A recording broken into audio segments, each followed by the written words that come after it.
এরপরে প্রশ্ন হলো, স্ত্রী তালাক দেওয়ার পর সেই স্ত্রীকে সাথে সাথে গ্রহণ করা যাবে কিনা, বিস্তারিত বুঝিয়ে দিবেন।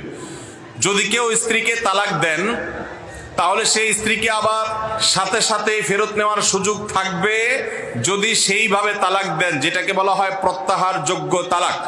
প্রত্যাহারযোগ্য তালাক কোনটা? আপনার স্ত্রীকে আপনি তালাক দিয়েছেন এক তালাক। কয় তালাক? এক তালাক দিয়েছেন। যখন তালাক দিয়েছেন তার মধ্যে আপনি ফেরত দিতে পারবেন। যদি জীবনের আগে একবার দিয়ে থাকেন, এটা দ্বিতীয় তালাক হয়, তাহলেও ফেরত নিতে পারবেন। আর যদি জীবনে এটা আপনার তৃতীয় তালাক হয়, তাহলে সেক্ষেত্রে আপনি আর এটা ফেরত নিতে পারবেন না।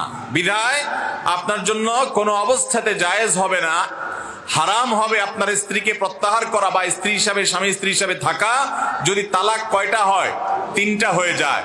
আমাদের সমাজে অনেকে আছে কয়দিন পর পরই বউকে তালাক দেয়। তিনটা কেন, কত তালাক হয়েছে কোনো হিসাব নেই। আল্লাহ তাআলা আমাদের সবাইকে হারাম থেকে বেঁচে থাকার তৌফিক দান করেন।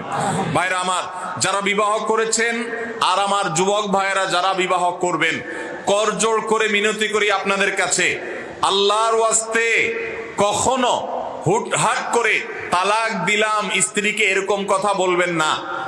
এরকম কথা বলবেন না। তালাকটা খুব ভয়াবহ একটা বিষয় ভাই। সালাতুন জিদ্দুহুন্না জিদ্দুন ওয়া হাজলুহুন্না জিদ্দুন।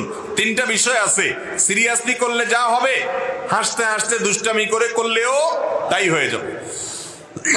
অনেক ভাইরা আছেন যারা বলে, আমি আমার স্ত্রীকে তালাক দিয়েছি ভয় দেখানোর জন্য। ভয় দেখানোর জন্য যদি আপনাকে একটা ছুরি নিয়ে আমার বুকে জোরে আঘাত করে ঢুকাই দেন ভিতরে, ভয় দেখানোর জন্য করছেন, আপনি মারার উদ্দেশ্যে করেন নাই। মারা যাবো কি যাব না আমি? কি বলেন? আপনি কারোর পেটে যদি ছুরি ঢুকাই দেন, কারোর বুকে যদি ছুরি ঢুকাই দেন, লোকটা তাকে মারার উদ্দেশ্যে দেন নাই, আপনি ভয় দেখানোর উদ্দেশ্যে দিয়েছেন, কিন্তু জায়গা মতো লেগে গেছে, লোকটা মারা যাবে কি যাবে না? তালাক এরকম। খবরদার, বউয়ের সাথে চুন থেকে নুন কষলেই তালাকের কথা বলবেন না। এগুলা ছোট লোকই, এগুলা করবেন না। অনেক মহিলারাও আছে এখন, আজকাল অবশ্য পুরুষদের চাইতে মহিলারা তালাক আরো বেশি দেয়। কথায় কথা, কথায় কথা গাট্টি গোল করে বাবার বাড়িতে দৌড়। আল্লাহ আমাদের মা বোনদেরকে হেদায়েত দান করুন। দাম্পত্য জীবনে সুখী হওয়ার জন্য সবর করতে হবে। কত মহিলা আছে স্বামীকে বলে যে তোমার সংসারে এসে আমার জীবনটা তেনা তেনা হয়ে গেছে। এই তেনা তেনা হওয়ার কারণে উনি খেতা খেতা হওয়ার জন্য চলে যায় আর একটু ভালো জায়গায়, এরপরে যায় দেখে যে আগের তেনাই বরং ভালো ছিল। আল্লাহ তাআলা আমাদেরকে ধৈর্য ধারণ করার তৌফিক দান করুক। বাংলাদেশে দাম্পত্য জীবনে মানুষ বেশিরভাগই সুখী নই। আমরা দাম্পত্য জীবন আমাদের খুব খারাপ যাচ্ছে। দাম্পত্য সম্পর্কগুলো ঠুনকো